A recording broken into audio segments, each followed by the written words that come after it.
Hey, this is Jim at FreeChartVideos.com using time-honored techniques to understand modern markets. We're going to look at the S&P, and before we do it, just want to remind you that this video is for educational purposes only, and it is not intended to be any form of investment advice. I can draw lines on charts, but you have to draw your own conclusions from your own due diligence and make investment decisions that are suitable for your financial situation. I'm not a licensed professional, just a guy that draws lines on charts. So let's look at the S&P. All right, we're looking at kind of a long-range view here from September, October, November, December, January, now of course into February. And you'll recall that the S&P had bottomed off of 1040. That 1040 was the right shoulder of an inverse head and shoulder pattern that formed after the flash crash. That pattern pointed us to a move of between 1240 and 1250, which we made, but not before we entered into a little corrective phase here that lasted for roughly 3 weeks.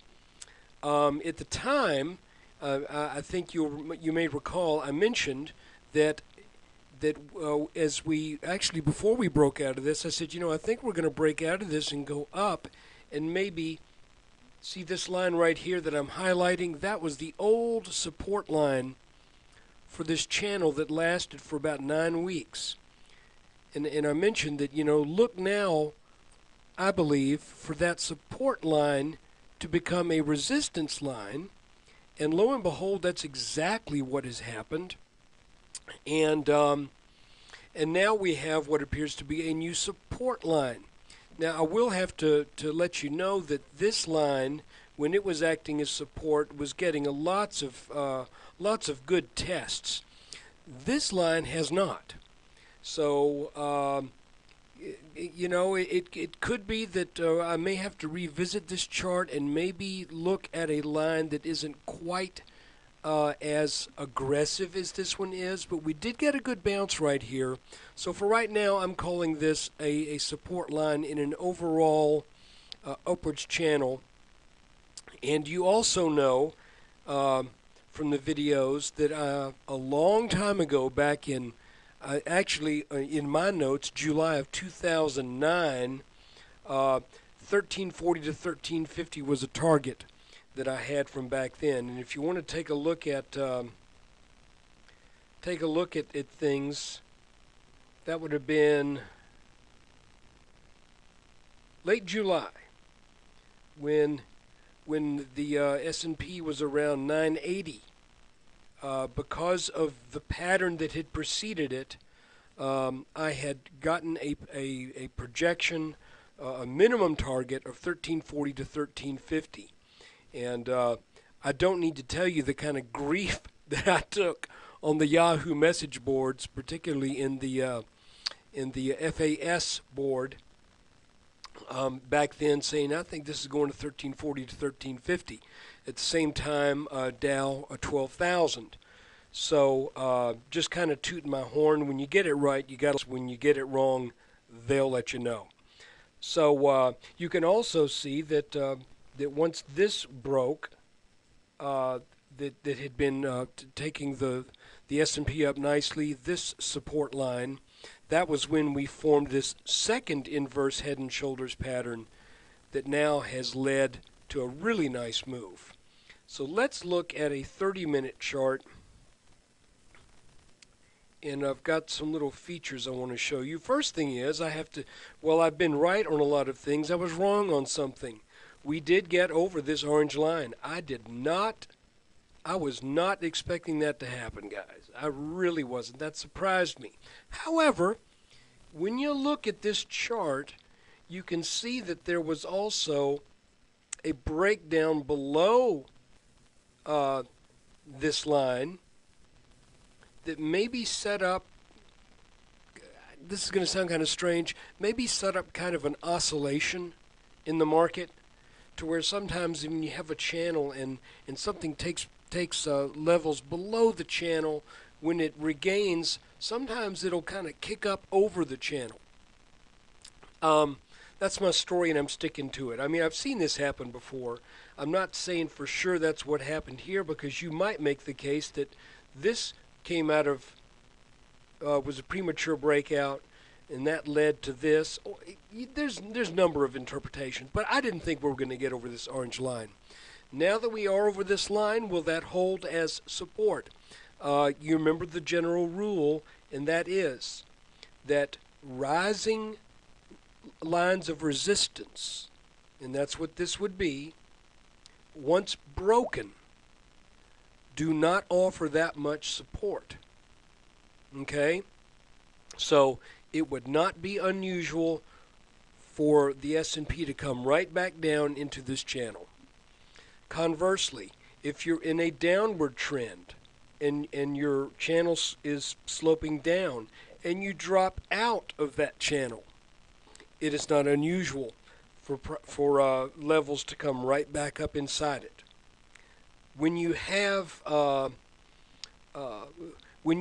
these back tests, those occur when you have broken the channel and the trend that the channel was holding. So in other words, if this had broken down, which it did here, I would expect a back test here. Now in this particular case, it just ignored it.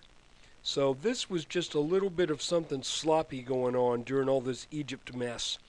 And like I said, after the 2 days of trading down, it was as if the markets just said, you know, screw this Egypt stuff. This is just let them work it out over there. And we got trading to do here in the States. So anyway, if we look a little bit closer at a 5-minute chart, you may recall that last week I mentioned that it appeared that we had made something of either a cup and handle or an inverted head and shoulders pattern. And remember, I drew a line. If you don't believe me, go back and look at the video. We drew a line, and I said this looked like a breakout, but I wasn't sold on that breakout at the end of the day on Friday. I was waiting for it to follow through today, and boy, did it. So if we add the depth of that head onto that neckline, I want you to look at where that pointed to. That is the minimum target as the breakout from this pattern. It had a horizontal top at about 1309, and once that broke out, because of the depth of this scoop here, this left shoulder, head, right shoulder, or this isn't very well formed over here, call it if you want to, call it a cup and handle. It made that measurement exactly, maybe a few pennies higher. I'll remind you though, that is the minimum. We've been making this kind of pattern all along in various indexes. We made like a little double bottom thing here, and how did that pan out? Well, it actually beat a little bit. So what are we looking for? Well, you know, I'm looking for that 1340, 1350. And you know, there's still no guarantee that we're going to get there. We could come up a nickel within it and then just plow down. But I'm thinking at this point, if that level is something that is calling out, has been for a while, and I think we're just going there, plain and simple. If you want to look for an area of potential resistance, I think maybe now we draw a new line from here across here and where we bounced today. And you know, I was proven wrong on this orange line. Maybe I'll be proven wrong on this one too. But I think what will likely happen is we will just kind of wander up, sideways to up, until we reach that target. Tomorrow, I can't tell you really what to expect. It wouldn't surprise me if we pull back down and retest this neckline at some point. But we also have another line that should offer some support that I've drawn right here. Let me change the color of that to a little brighter. So, I guess what I'm saying is I'm not expecting us just to jump up over this line and hop into this area. I'm thinking I'm kind of a little, well, what's a good way to put this? We'll just have to wait and see what happens. This should hold its support. This may break. If this doesn't break, then this will break, because you can see that there's this convergence right here at about 13. I don't think that's what we're doing here, guys. I know some people are saying this is looking like a wedge. Nah, I don't think so. I think the market is very strong, and I think that either this line goes, and we go sideways, then we go back up. There are a number of ways this could happen. But anyway, I just wanted to show you that this little pattern sure worked out well. And until we form a new little pattern, all I've got to go on is this 1340 to 1350 back from the large inverse head and shoulders that marked the market, that was the end of the bear market. So anyway, I'm sorry to be a little ambivalent on things here, but sometimes you just kind of get stuck and you go, okay, this did what it was supposed to do, and now what? So that's kind of where we are. I will tell you that that some of the other indexes are looking pretty strong.